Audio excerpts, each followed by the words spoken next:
1953 October 1న Kurnool రాజధానిగా ఆంధ్ర రాష్ట్రం ఏర్పడింది. 1956 నవంబర్ 1వ తారీఖున హైదరాబాద్ రాజధానిగా తెలంగాణతో కూడిన ఆంధ్రప్రదేశ్ అవతరించింది.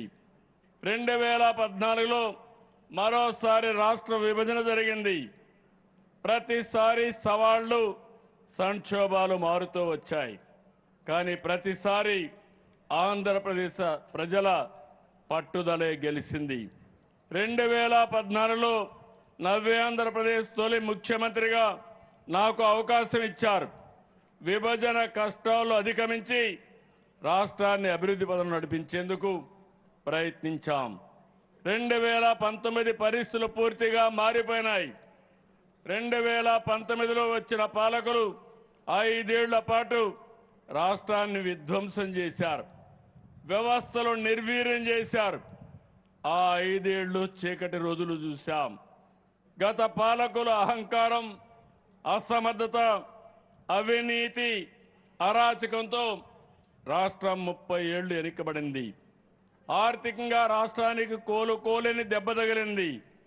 అలాంటి పరిస్థితుల్లో 2024 ఎన్నికలు వచ్చాయి. ఆ ఎన్నికల్లో నరేంద్ర మోడీ గారు, పవన్ కళ్యాణ్ గారు, నేను కలిసి కూటమిగా ప్రజల ముందుకొచ్చాం. ప్రజలు గెలవాలి, రాష్ట్రం నిలవాలని కోరాం. కూటమిపై నమ్మకంతో అఖండ విజయాన్ని అందించారు. 94% స్ట్రైక్ రేటుతో 57% ఓట్ షేర్తో చరిత్రలో నిలిచిపోయే తీర్పు ఇచ్చారు. ఆ తీర్పును అధికారంగా భావించలేదు. రాష్ట్ర పునర్నిర్మాణం కోసం ఇచ్చిన బాధ్యతగా తీసుకున్నాం. అందుకే పాలకులుగా కాదు, ప్రజలకు సేవకులుగా పనిచేస్తున్నాం. తొలి సంతకం నుంచి సంక్షేమానికి, అభివృద్ధికి, సుపరిపాలనకు అసలైన అర్థం చెప్పాం. 26 నెలల్లో ప్రజలకు మార్పు కనిపించేలా పనిచేశాం. విధ్వంసం నుంచి వికాసం వైపు, సంక్షోభం నుంచి స్థిరత్వం వైపు, అనిశ్చిత నుంచి ఆత్మవిశ్వాసం వైపు రాష్ట్రాన్ని నడిపిస్తున్నాం. స్వర్ణాంధ్ర 2047 విజన్. మన రాష్ట్రానికి ఒక లక్ష్యం ఉండాలి. మన ప్రయాణానికి ఒక గమ్యం ఉండాలి. అందుకే విస్తృతంగా చర్చించి స్వర్ణాంధ్ర విజన్ 2047 రూపొందించాం. హెల్తీ, వెల్తీ, హ్యాపీ ఏపీ, అదే మన లక్ష్యం. దీనికోసం 10 సూత్రాలు రూపొందించాం. పేదరికం లేని సమాజం, ఉద్యోగ ఉపాధి కల్పన, నైపుణ్యం, మానవ వనరుల అభివృద్ధి, నీటి భద్రత, ఫార్మర్ అగ్రిటెక్, అంతర్జాతీయ స్థాయి లాజిస్టిక్స్, ఇంధన వనరుల సమర్థ వినియోగం, నాణ్యమైన ఉత్పత్తులు, స్వర్ణాంధ్ర, స్వచ్ఛాంధ్ర, డీప్ టెక్ అనే 10 సూత్రాలతో విజన్ సాకారం చేద్దాం. లక్ష్యాలు పెట్టుకోవడం మాత్రమే కాదు, దానికి తగిన కార్యాచరణ ఉండాలి. అందులో భాగంగానే ప్రతి నియోజకవర్గానికి ఒక అభివృద్ధి యూనిట్గా తీసుకుని విజన్ యాక్షన్ ప్లాన్లు రూపొందించాం. అభివృద్ధి అంటే ఒక నగరం కాదు, 3 ప్రాంతాలు ఎదగాలి. ప్రతి జిల్లా ప్రగతి సాధించాలి. ప్రతి నియోజకవర్గం, ప్రతి గ్రామం అభివృద్ధి కావాలి. అభివృద్ధి వికేంద్రీకరణ మా ప్రభుత్వ విధానం.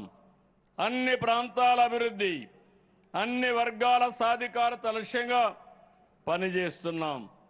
దీనికోసం విశాఖ, అమరావతి, తిరుపతి ఎకనామిక్ రీజియన్ల అభివృద్ధికి కార్యాచరణ ప్రణాళిక చేపట్టాం. నేడు అద్భుతమైన టెక్నాలజీ ఉంది, అపారమైన నాలెడ్జ్ ఉంది. వీటిని సమర్థవంతంగా వినియోగించుకునేలా ఎక్కడికక్కడ లీడర్షిప్ తయారు చేస్తున్నాం. అప్పుడే అన్నింటా విజయం సాధ్యం. కేంద్ర సహకారంతో కొత్త ఊపిరి, 24 నెలల క్రితం మేము పాలన ప్రారంభించినట్టు చుట్టూ చీకట్లు. కానీ ప్రజల మద్దతు, కూటమి ఐక్యత, కేంద్ర ప్రభుత్వ సహకారం ఈ 3 రాష్ట్రానికి కొత్త ఊపిరి పోశాయి. Polavaram, Amaravati, Visakhapatnam steel plant, Visakhapatnam railway zone, అంతర్జాతీయ పెట్టుబడులు, ఇలా అన్నింటిలో కేంద్రం సహకారం అందిస్తుంది. 2014-19 మధ్య రాష్ట్ర అభివృద్ధి రేటు 13.5% ఉంటే 19-24 మధ్య 10.3% పడిపోయింది. అన్ని వ్యవస్థలు తిరిగి గాడిలో పెట్టడంతో నేడు వృద్ధి రేటు 11.3% పెరిగింది. గత ప్రభుత్వం వదిలి వెళ్ళినటువంటి 9,74,000 కోట్ల అప్పులు, బకాయిలు రాష్ట్రానికి గుదిబండగా మారాయి. అయినా నమ్మకంగా ముందుకెళ్ళాం. 370 రుణాలపై వడ్డీ భారం తగ్గించాం. ఇప్పటి వరకు 8,269 కోట్ల ఆదా అయ్యేలా రుణాలు రీషెడ్యూల్ చేశాం. గత ప్రభుత్వం నిలిపివేసిన 86 కేంద్ర ప్రాయోజిత పథకాలను పునరుద్ధరించాం. 26 నెలల్లో 1,50,000 కోట్ల రూపాయలు సంక్షేమానికి, 1,34,000 కోట్లు అభివృద్ధికి ఖర్చు చేశాం. మహిళా సాధికారిత, సమాజంలోని చివరి వ్యక్తికి కూడా సాయం అందేలా, ప్రతి కుటుంబానికి న్యాయం జరిగేలా పనిచేస్తున్నాం. సూపర్ 6